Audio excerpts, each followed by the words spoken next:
আসসালামু আলাইকুম এভরিওয়ান, আশা করি সকলে ভালো আছেন। তো আজকে কথা বলবো কুরুশিয়া নিয়ে। তো কুরুশিয়াতে প্রচুর বাইরে আছে যারা কিনা কন্টিনিউভাবে আমাকে কমেন্ট করেই যাচ্ছেন। তো সময় পাই না দিকে দেখা গেছে আপনাদের উত্তর আমি দিতে পারি না। তো আমিও কিছুদিন বেশ কিছুদিন যাবৎ অসুস্থ, গলা নিয়ে সমস্যা হয়ে গেছে আমার ঠান্ডাতে। যাই হোক, তারপরও আমি চেষ্টা করবো যেন আপনাকে যেসব কমেন্টগুলো করছেন, তো ওই কমেন্টগুলো উত্তরগুলো দেওয়ার চেষ্টা করব। এবং কি কমেন্টগুলো এমন ছিল যে আপনাদের বাংলাদেশিদের ইমিগ্রেশনের জন্য অনেকটা ঝামেলা হয়ে গেছে, বাংলাদেশের ভিসা দিচ্ছে না, এবং কি ভিসা নিয়ে ঝামেলা করে, এবং কি প্রশ্ন করে দেখা গেছে। তো এইসব নিয়ে প্রচুর ধরনের প্রশ্ন আছে। তো অবশ্যই আমি সেগুলো আপনাদের সাথে আমি শেয়ার করব। চলুন তাহলে শুরু করা যাক। প্রথমে যেটা বলবো সেটা হচ্ছে আপনার, তো একবার আমাকে কমেন্ট করলেন ভাই, বর্তমানে ইমিগ্রেশন বিভাগে নাকি বাংলাদেশের জন্য অনেকটা ঝামেলা করে, এবং কি কী কী প্রশ্ন করে সেসব বিষয় নিয়ে কিছু উত্তর দিবেন। দেখেন ভাই, যদি আপনার বিষয় হয়ে থাকে এখানে আসার পর দেখা গেছে আপনার অনেক ক্ষেত্রে প্রশ্ন করে, অনেক ক্ষেত্রে প্রশ্ন করে না। যদি আপনার নসিব ভালো হয় তাহলে দেখা যাচ্ছে প্রশ্ন করবে না, নসিব খারাপ হয় সেই ক্ষেত্রে দেখা যাচ্ছে প্রশ্ন করতে পারে। এক্সাম্পল আমি একটু বলি। তো আমি যখন এখানে আসছিলাম, তো আসার পরে আমাদের 3 জন ছিলাম একই কোম্পানিতে। তো 3 জন কোম্পানির ভিতরে 2জনকে ছেড়ে দিয়েছে, তো একজনকে প্রশ্ন করছে। তো প্রশ্নগুলা করলো, তো করার পর সে উত্তর দিচ্ছে, সমস্যা নাই। কিন্তু আপনি যখন তারা প্রশ্ন করবে, এক্সাম্পল, আপনি স্ট্রং থাকবেন, বুকে সাহস রাখবেন। সাহস থাকলে দেখা গেছে আপনি তেমন কোনো আর হার্ড কোনো প্রশ্ন করবে না। দেখা গেছে আপনার হয়তো জিজ্ঞাসা পারে আপনার কোম্পানির নাম কি, আপনার কোম্পানির ঠিকানা কোথায়, এবং আপনার কোম্পানির যে নাম্বারটা কী, ঠিক আছে।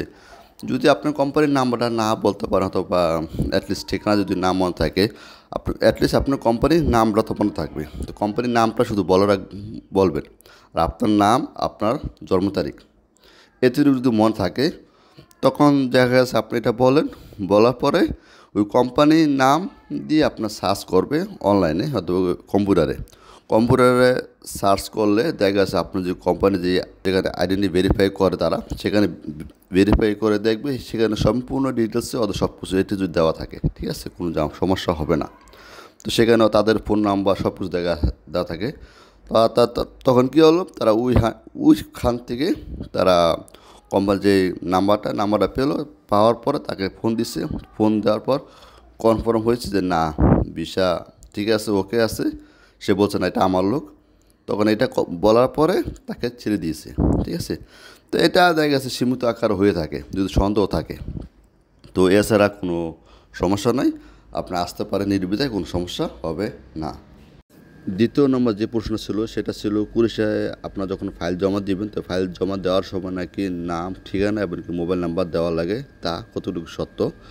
তো এটা খুবই একটি গুরুত্বপূর্ণ নিউজ। কারণ আপনার যখনই ফাইল জমা দিবেন, তো ফাইল জমা দেওয়ার সময় কিন্তু আপনার মেন পাসওয়ার্ড আপনার জমা দিতেছেন অলরেডি। তো মেন পাসওয়ার্ড যদি জমা দেন, তো সেই ক্ষেত্রে কিন্তু আপনার নাম, ঠিকানা ওইটা উল্লেখ করা লাগে না। তা কোনগুলো লাগে সেটা হচ্ছে আপনার মোবাইল নাম্বার এবং কি জিমেল। এই দুইটা জিনিস মাস্ট বি অবশ্যই আপনারা উল্লেখ করতে হবে। কারণ দেখা গেছে আপনার জিমেল যদি আপনি উল্লেখ করেন, দেখা গেছে আপনি যদি সেখানে যদি লিখে দেন, কারণ আপনার সম্পূর্ণ আপডেট কিন্তু জিমেলের মাধ্যমে তারা দিবে। দেখা গেছে আপনি যখন জমা দিবেন সেদিন থেকে আপনার সেদিনই আপনার হয়তো 3 দিন পর আপনার একটা মেল আসবে, আপনার পাসপোর্টটা কোথায় আছে, এমনকি দ্বিতীয় 3টা মেল আসে, পরপর 3টা মেল আসবে। তো 3টা মেলের আপডেট কিন্তু আপনি জিমেলের মাধ্যমে পেয়ে যাবেন। আর যদি আপনার জিমেল যদি না দেন, তো সেক্ষেত্রে কিন্তু আপনার আপডেটগুলো জানতে পারবেন না। আর দ্বিতীয়টা হচ্ছে আপনার ফোন নম্বর কেন দেবেন? তো ফোন নম্বর হচ্ছে আপনার যখন আপনার যেখান থেকে দিবেন পাসপোর্টটা, তো বাংলাদেশ থেকে যদি দেন, সেখান থেকে কিন্তু আপনার পাসপোর্ট যখন চলে আসার পর আপনাকে কল দিবে তারা, যে আপনার পাসপোর্ট চলে আসছে, আপনি নিতে আসেন। তো এইগুলো হলো বেশি ইম্পর্টেন্ট, ঠিক আছে। তো এই দুইটা অবশ্যই আপনি দিয়ে দিবেন, আপনার জন্য অনেকটা ভালো হবে। 3 নম্বরে যেটা ছিল সেটা ছিল আপনার যদি আপনার ওয়ার্ক পারমিট হাতে পেয়ে থাকেন, তো পেয়ে থাকার পরে দেখা গেছে আপনার কতদিনের মাথায় এটাকে আপনার সাবমিট করতে হবে, অথবা আপনার বিএপিএসের মাধ্যমে এটা জমা দেওয়া লাগে। তা প্রচুর বাইরে এই ভুলটাই করেন। তা একবার আমাকে প্রশ্ন করছেন, বা আমি 26শে জানুয়ারি তারিখে পাইছি, তো পাওয়ার পর আমি এখনও জমা দেইনি। তো এটা জমা যদি না দেন, ঠিক আছে, আপনার এটা সময় থাকে 2 মাস 60 দিনের মতন সময় থাকে। তো 60 দিনের ভিতরে আপনার অবশ্যই এটাকে জমা দেওয়া লাগবে। যদি সেক্ষেত্রে যদি আপনি জমা না দেন তাহলে দেখা গেছে আপনার ওয়ার্ক পারমিট যেটা আছে সেটা বাতিল হয়ে যাবে, এটা ক্যান্সেল হয়ে যাবে। তো অবশ্যই চেষ্টা করবেন আপনারা খুব দ্রুত এটাকে জমা দেওয়ার জন্য। যত দ্রুত দিবেন ততই আপনার জন্য ভালো হবে। তো আশা করি আপনারা যেগুলো কমেন্টগুলো করছেন এটা অবশ্যই বুঝতে পারছেন।